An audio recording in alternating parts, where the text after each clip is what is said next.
हुकुम चलता है वहां हमारे लोग होने चाहिए थे।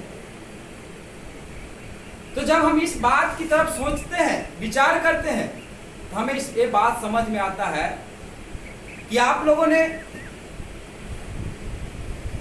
संविधान की दुहाई हम लोग देते हैं ना, लेकिन जिस संविधान की हम दुहाई देते हैं उस संविधान से भी बाबा साहब अम्बेडकर पूर्ण रूप से संतुष्ट नहीं थे। संविधान बनाने का क्या नियम था? देखिए, बातें आप लोग इसलिए बता रहे हैं, थोड़ा सा जानकारी होना भी जरूरी है, बाकी तो संगठन पे आएंगे, कैडर पे आएंगे। संविधान बनाने का नियम क्या था? संविधान बनाने का नियम था, डॉक्टर बाबा साहब अम्बेडकर जो है ड्राफ्टिंग कमेटी के चेयरमैन होंगे, संविधान मसौदा कमेटी के अध्यक्ष होंगे। डॉक्टर बाबा साहब अम्बेडकर मसौदा तैयार करेंगे, उस मसौदे को संविधान सभा में पेश करेंगे।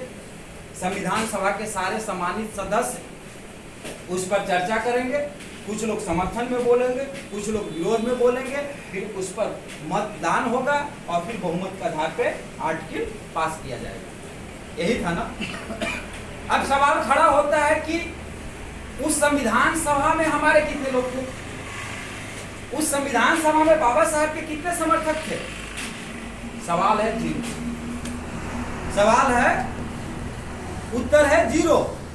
एक भी बाबा साहब अम्बेडकर के समर्थक संविधान सभा में नहीं थे। आप लोग को मालूम होगा कि जब बाबा साहब अम्बेडकर संविधान में रिप्रेजेंटेशन, जिसको आरक्षण कहते हैं, उसका मसौदा तैयार कर रहे थे, तो सरदार पटेल जो है बाबा साहब अम्बेडकर से मिलने के लिए उनके घर पे गए और बाबा साहब अम्बेडकर को सरदार पटेल ने कहा कि डॉक्टर अम्बेडकर, आपसे एक प्रार्थना है।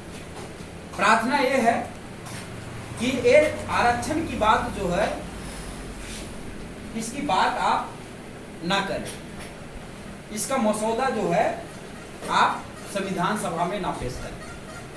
हमारे ऊपर भरोसा रखिए, हम आपके समाज के लोगों का पूरा ख्याल रखेंगे। बाबा साहब अम्बेडकर ने अपना इस्तीफा लिखा, सरदार पटेल को बोला, ये लीजिए पटेल जी, जब हम अपने लोगों का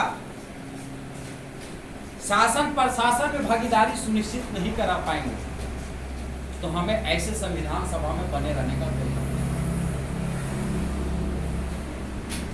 बाबा साहब अम्बेडकर ने कहा, तो संविधान सभा में ही बाबा साहब अम्बेडकर के समर्थक नहीं थे, हमारे लोग चुनकर नहीं गए, कुछ बाबा साहब अम्बेडकर को चुनकर नहीं जाने दिया गया। जिस जगहों से बाबा साहब अम्बेडकर चुनकर गए थे, खुलना, जैसलमेर, बोरीशाल और फरीदपुर, उन जगहों को पाकिस्तान में दे दिया गया, आज बांग्लादेश में है। बाबा साहब अम्बेडकर ने जो उस समय ब्रिटिश गवर्नमेंट थी उसको कहा कि हमारे लोग भारत में रहते हैं, इंडिया में रहते हैं, हम पाकिस्तान जाकर क्या करेंगे? उस समय की ब्रिटिश गवर्नमेंट ने, जो उस समय की भारत की लीडरशिप थी, उस पर दबाव बनाया, प्रेशर बनाया कि अगर तुम्हें आजादी चाहिए तो डॉक्टर अम्बेडकर को संविधान सभा में चुनकर भेजना होगा। तब डॉक्टर बाबा साहब अम्बेडकर को संविधान सभा में चुनकर भेजा गया। तो बाबा साहब अम्बेडकर चाहते थे कि जहां जहां हुकुम चलता है वहां वहां हमारे लोग होने चाहिए। हुक्मरान समाज का ये मतलब है। तो जीवन के कई स्तर हैं जिससे एक निर्धारित होता है कि ये समाज हुक्मरान है। पहला है जुडिशियरी, न्यायपालिका।